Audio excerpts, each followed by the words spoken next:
어제와 비슷한 흐름상으로 반등이 나오지만 어제보다는 조금 더 힘이 실린 반등입니다. 시황 분석하고 전략 세우겠습니다. 오늘 시황 해설 이동훈 블루오크 대표 함께합니다. 어서 오십시오. 안녕하세요. 오늘 나눌 이야기입니다. 네, 아직은 뭐 반등 영역이죠. 이 반등을 어떻게 해석할 것이냐와 함께 또 무엇을 볼 것인가, 여전히 반도체, 또 고환율 수혜주 이런 쪽으로 해서 아이디어를 찾아보도록 하겠습니다. 일단 글로벌 증시가 4월 들어서 휘청합니다. 미국 금리 인하 기대감이 점점 퇴색하고 있고 미국 국채 금리는 오르고 플러스 지정학적 우려까지요. 최근에 나타나는 미증시 우리 시장의 조정 양상 어떻게 해석하세요? 뭐 그냥 올랐기 때문에 좀 자연스러운 매물 출회되는 걸로 하고 봐야 될 것 같고요. 그렇게 보세요? 예, 근데 이제 특히 이제 우리 시장 같은 경우는 지표들이 아시아 증시에 불리한 지표들 있죠. 올라가면 안 좋은 거, 금리, 환율, 뭐 원자재 이런 것도 올라가면 좀 불리한데 이런 것들이 이제 동시에 올라가면서 이제 시장에서는 좀 불안함이 많이 나오고 있습니다만은, 근데 작년 이후부터 돌이켜 보면 코스피, 코스닥이 고점 대비 어떤 저점까지의 조정폭을 감안해 볼 때 코스피가 대략적으로 한 7% 정도, 그리고 코스닥이 9%에서 13% 정도 하락이면 조정이 대부분 마무리가 됐거든요. 근데 코스닥이 어제까지 고점 대비 한 10% 정도 빠진 거라서 어느 정도 조정은 좀 막바지에 접어든 게 아닌가, 뭐 이렇게 보고 있습니다. 네.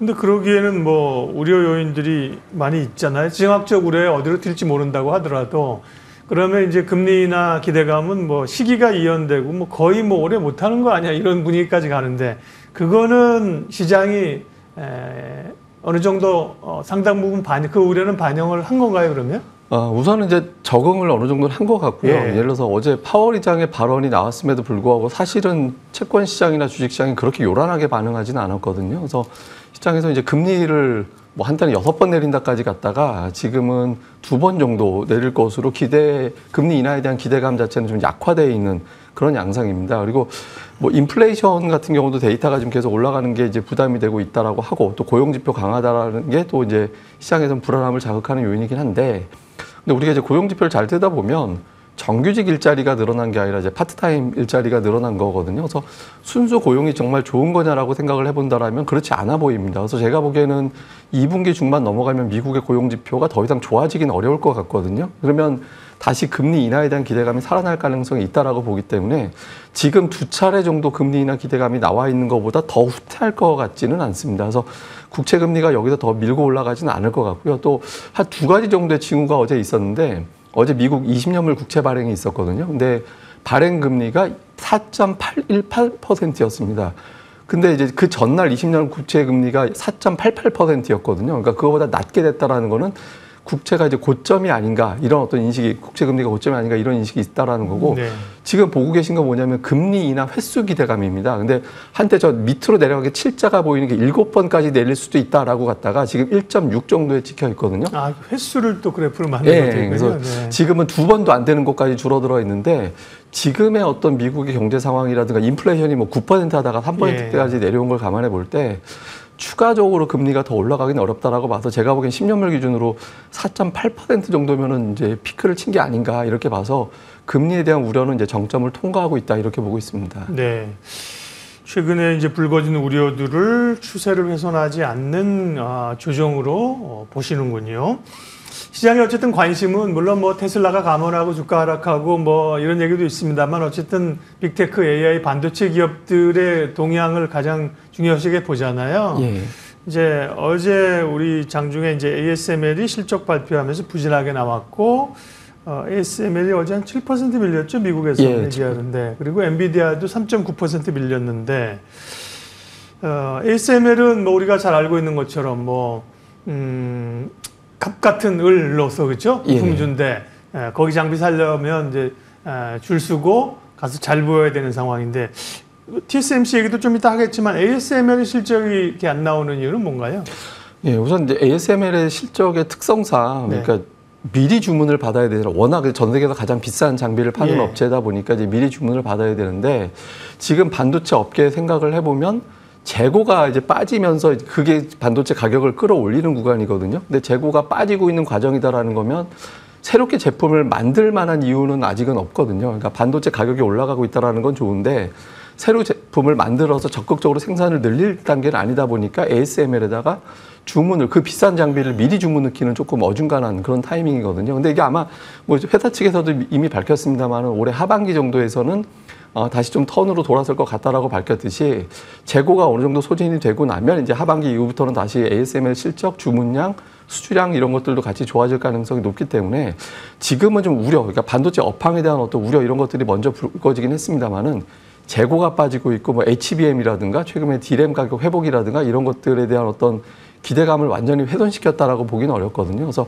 ASML이 뭐 반도체 최근에 기조를 완전히 바꿔버린다 이렇게 보기는 어렵고 단발적인 어떤 영향 정도로 지나갈 가능성이 현재로서는 높다 이렇게 보고 있습니다. 네. 또 그도 그럴 것이 분석을 해보면 ASML은 그 굉장히 비싼 장비죠. 그쪽 전공정에 들어가는 거잖아요. 예, 예. 그리고 우리가 뭐 레거시라고 많이 하는 기존의 반도체에 들어가는 거고 최근에 반도체 시장에 불을 붙인 거는 AI발 엔비디아 HBM이지 않습니까? 그런 점에서 보면 사실은 TSMC 실적이 더 중요한 거죠, 그죠? 최근에 경향을 발표하는 오늘 TSMC가 이제 대만 저도 헷갈린 게 이게 미국에 상장되어 있으니까 오늘 밤에 발표할 줄 알았는데 그게 아니라 대만이잖아요. 그러니까 타이완은 우리랑 시간이 비슷하니까 그죠. 뭐 오후나 장 끝나거나 발표하게 되면 우리 시장이 좀 반영을 할 텐데 TSMC 실적 예상과 함께 그것이 또 반도체 주가에 줄 수 있는 영향 좀 얘기해 주세요. 예, 요즘은 봐야 될 게 너무 많더라고요. 주말에는 이스라엘 증시를 클릭하면서 봐야 되는데 TSMC는 이미 이제 매출은 우리가 알고 있죠. 네. 그러니까 25조 원 정도 되는 매출 알고 있고 이제 오늘 순이익이 나올 텐데 한 9조 원대 정도의 순이익을 발표할 걸로 보고 있거든요. 그러니까 뭐 어떻게 보면 직접적인 반도체 업황의 바로미터로 이제 해석될 수 있는 건데 어쨌든 증익 쪽으로 전년보다 매출, 다음에 실적 그리고 가이던스도 상당히 중요하게 볼 것 같은데 이제 가이던스도 비교적 우호적으로 공개할 가능성이 높다라고 보고 있거든요. 그러니까 최근에 반도체 업황이 좀 회복되고 있다라는 거를 좀 다시 한번 강하게 보여줄 가능성이 높아서 물론 이제 이게 파운드리 지배율이라든가 이런 것들에 따른 변수가 어느 정도 있긴 하겠습니다만은 지금은 그거보다는 큰 묶음에서 이제 반도체 업황이 좋아지고 있다. 그래서 이익률 훼손 없이 계속해서 좋아지는 국면으로 가고 있다는 걸 확인시켜줄 가능성이 높다라고 보고 있고 네. 이렇게 되면 뭐 ASML 때문에 이제 걱정했던 거를 좀 상당 부분 털어낼 가능성이 높다라고 판단합니다. 어젯밤에 또 뭐 미국 증시 체크하다 보니까 또 대만 타이완에서 추가적인 지진이 있다는 속보가 어제 뜨더라고요. 그러면서 또 TSMC 영향이 있는 것 아닌가 화들짝 놀랐는데 다행히 이제 어제 규모는 전보다는 좀 낮아서 5.1인가 2였는데요. 영향이 오늘 뭐 이렇게 새롭게 그게 부각되고 그러지는 않는 것 같습니다. 그러면 네 물론 뭐 글로벌 빅테크에 투자하는 우리 투자자들도 많습니다만 국내 증시에서 삼성전자와 소부장들의 흐름은 어떤가? 일단 삼성전자를 보면 잘 가다가 좀 타격을 받았습니다. 대외 변수들을요. 79,400원인데요. 삼성전자의 동향. 그 다음에 또 외국인들이 삼성전자를 매도로 돌아선 건가? 예, 이런 게 궁금합니다. 우선은 이제 삼성전자는 환율이 올라가면서 오히려 좀 피해를 본 것 같습니다. 네. 그게 이제 왜 그랬냐면 외국인 투자자들이 선물을 6거래일 연속 매도를 했거든요. 그러니까 환율이 올라가게 되면 거기에 대한 해지를 해야 되니까 이제 선물을 매도하게 되고 그러면 아무래도 시가총액이 가장 높은 종목이니까 삼성전자 쪽에 수급에 좀 압박이 되게 되는 거고 그것 때문에 이제 눌린 측면이 좀 우선 있다라고 보고 있고요. 근데 근본적으로 삼성전자는 올해 반도체가 업으로 돌아서는 그런 타이밍에 있다라고 보거든요. 실제로 실적도 예상치보다 훨씬 더 잘 나왔고 올해 전체적인 실적 전망치도 상향 조정되고 있습니다. 그리고 업황이 턴되면 앞서서 말씀드렸습니다만은 재고 조정에 의한 어떤 턴이 1차적으로 발생되고 그다음부터 수요 자체가 증가되는 쪽으로 또 2단계가 있기 때문에 올해보다 내년도의 실적이 더 좋아질 가능성이 높다라고 보면 적어도 3분기 정도까지는 주가가 피크가 나왔다 이렇게 보기에는 너무 이르다라고 봐야 되거든요. 그리고 뭐 좀 중요한 통계가 하나 있는데 삼성전자가 돌아서고 났을 때 그러니까 주가가 이제 1년 하락하다가 돌아서고 나면 1년의 상승이 끝난 적은 없습니다. 그러니까 적어도 한 해 정도 더 올라가는 모습을 보였고 2년차 두 번째 올라갈 때 가장 적게 올라간 게 14% 그러니까 두 자릿수 이상의 상승률을 과거에 보여왔거든요. 그러니까 뭐 실적 반도체 사이클의 특성상 업황이 1년 좋아졌다 끝나는 사례는 거의 없기 때문에 적어도 올해까지는 주가가 플러스를 만들어낼 가능성이 높다라고 봐서 지금은 삼성전자는 지금으로서는 두 자릿수 정도의 상승률, 저는 개인적으로 한 9만 원대 전후까지는 뭐 추가적인 상승 여력이 있지 않나 이렇게 판단하고 있습니다. 그러니까 추세를 반영하는 주식이라는 거죠, 그죠? 한번 오르게 되면 굉장히 무겁게 연간 상승률을 나타내면 그게 이제 반도체 업황을 반영하지 않겠습니까? 그러니까 이제 그것이 연속성이 있다는 거고요. 마지막은 2024년이나 2023년인 것 같아요. 저도 올해 42% 올랐다고? 그게 아닌 것 같고. 2년 차 연도가 2024년이라는 얘기고, 네. 1년 차는 이제 작년도. 그렇죠. 그러니까 2년 차가 이제 작년에 42% 올랐다는 거죠. 그러니까 올해도 그 여세를 몰아가면 이제 퀘스천 마크 다른 것처럼 전년도에 비교를 보면 오를 수 있다 이런 거고요. 네. 삼성전자에 대한 시각은 좋았습니다. 네. 전략은 뒤쪽에 또 말씀을 하실 것 같아서요. 또 1분기 이제 실적 시즌에 돌입했는데요. 실적 측면에서 체크 포인트나 좀 좋아질 섹터들을 좀 알려주세요. 그 실적이 턴한다라는 기대감이 있는 종목군들이 최근에 강하거든요. 그 대표적인 게 역시 이제 반도체가 상당히 좀 강한데, 그러니까 반도체 같은 경우는 뭐 계속해서 이제 삼성전자 효과를 누릴 수 있는 어떤 종목들이고, 최근에 시장이 안 좋을 때도 개별적인 종목군들이 상당히 강한 시세가 나오고 있습니다. 그래서 이렇게 이제 실적이 턴하는 종목군들이 있고, 또 하나는 약간 이제 뭐 서비스 업종이라고 표현해야 될 것 같은데, 예를 들어서 뭐 여행주라든가 카지노 관련된 종목이라든가 뭐 하여튼 화장품 관련주라든가 등등의 종목들 같은 경우는 중국인 관광객들이 좀 늘어난다든가 중국인 구매력이 좀 늘어나면서도 관련된 매출이 증가된다라는 것들, 그러니까 실적이 턴하는 것들이 가시적으로 나오고 있고, 또 실제로 수급이라든가 주가 반응도 상당히 강하게 나타나고 있거든요. 그래서 뭐 이런 종목들에 대해서는 좀 관심을 계속 가져나갈 필요가 있다라고 보고 있습니다. 네. 그러면 결국은 변동성은 있지만 변동성을 이용한다고 하면 핵심은 반도체. 네. 그리고 중국 소비줄 같은 쪽들. 맞습니다. 네. 그럼 반도체도 까다로운 게 글쎄요. 반도체 ETF를 사면 좀 편안할지 모르겠지만 그 안에서 가는 것들만 몇 개 쫙쫙 뽑고 가니까 그죠. 그리고 그 안에 변동성이 있어 갖고요. 반도체 자체에서 좀 전략을 주세요. 최근에 좀 트렌드가 있는 게, 오늘은 뭐 다시 또 HBM 일부 종목들이 올라가고 있는데, 그러니까 작년도부터 올해 1분기의 특징은 친 SK 하이닉스 계열의 종목들이 강했거든요. 그러니까 HBM, AI 이렇게 이제 포장이 되는 종목들이 강했는데, 올해 주목해 봐야 되는 거는 우리가 보통 레거시 반도체라고 표현하는, 그러니까 삼성전자, 과거에 뭐 제가 뭐 지난번에 한번 그런 표현을 했는데 그냥 전통적인 소부장이라고 표현하는 종목군들이 있다라고 말씀을 드렸잖아요. 그래서 그러니까 이런 종목군들이 주가가 상대적으로 덜 올라 있습니다. 반도체에 비해서. 그리고 또 실적 기대치가 HBM 쪽이 상당히 강하게 실제로 뭐 숫자가 잘 나오는 결과가 나왔었고, 근데 이런 삼성전자 같이 엮여 있는 종목군들 같은 경우는 이제 실적이 좋아질 것으로 기대가 되고 있고, 이제 주가가 반영되기 시작하고 있는 종목들이거든요. 그래서 뭐 최근에 YIK라는 종목이 상당히 이제 급등을 하고 있고, 어제 같은 경우는 뭐 유니셈이 상당히 급등을 했고,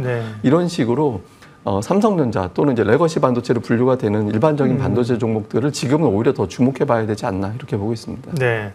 삼성전자와 관련된 소위 밸류체인의 종목들이 더 기대감이 못 올랐고, 그죠? 삼성전자의 반격이 시작됐기 때문에요. 그리고 원화가 상당히 지금 고환율입니다. 고공행진하면서요. 1,400원을 위협한 상황인데요. 오늘은 뭐 한 9원 정도 떨어지면서 1,470원이지만 이게 쉽게 그렇다고 뭐 1,300원 초반 이렇게 갈 것 같지는 않단 말이에요. 그죠? 그러면 당분간은 이 원화 약세 고환율을 관점으로 봤을 때는 좀 수혜 섹터나 공략해 볼 만한 쪽은 어디인가요? 뭐 단기적으로는 이제 환율 변동성은 좀 불가피해 보이고요. 워낙 이제 뭐 아시아 전체가 지금 환율이 들썩거리고 있는 상태고, 우리나라가 좀 유난하게 움직이고는 있습니다만은 그런 상태이기 때문에 지금 이제 차트에서 보고 계신 게 뭐냐면, 우리나라 역대 1,400원을 넘어갔던 사례를 보여드리는 건데, 그 IMF 때랑 그 금융위기 때, 그 다음에 2020년 뭐 레고랜드 사태라든가 이런 것들이 엮여 있을 때 그때 1,400원 넘어간 적이 있었거든요. 근데 지금의 경제 상황이 그때하고 비슷하냐라고 보면 또 그런 건 아니거든요. 그래서 환율이 무한정 올라가기는 쉽진 않지만 변동성은 조금 요란하게 나타날 것 같다. 근데 어제부터 보면은 주요국들의 어떤 환율 시장 개입이 동시다발적으로 나타나고 있습니다. 뭐 일본, 우리나라에 있었고 인도네시아도 환시장 개입을 했거든요. 그래서 이런 것들을 감안해 볼 때 환율이 일방적으로 위로 올라가기는 어렵다라고 봐야 돼서, 기본적으로 지금 와서 뭐 환율 상승 수혜주를 찾는다 이렇게 보기는 어렵고요. 다만 환율이 지금 평균 환율이 높아졌기 때문에 당초 전망했던 것보다 실적이 더 잘 나올 가능성이 높은 게, 자동차주 같은 경우는 실적 표기할 때 첨부돼서 나오는 자료 보면 항상 환차익을 얼마큼 거뒀습니다라는 데이터를 같이 보여주거든요. 그래서 그만큼 환율 관련해서 좀 민감하게 반응할 가능성이 있고 최근에 또 외국인들 수급도 좋습니다. 그래서 자동차라든가 이런 종목군들 그다음에 또 반도체 관련된 종목군들도 역시 또 회사 사업 보고서 보면은 환율이 올라갈 때 이만큼의 이익이 증가된다라는 데이터를 대부분 표기를 해주거든요. 그래서 이런 어떤 종목군들에 대해서는 뭐 기본적으로 전차 군단이 되겠습니다만은 좀 관심을 가져나갈 필요도 있어 보입니다. 네, 차분하면서도 날카로운 시각의 소유자 블루오크 이동훈 대표님과 시황 점검하고 전략 세웠습니다. 고맙습니다.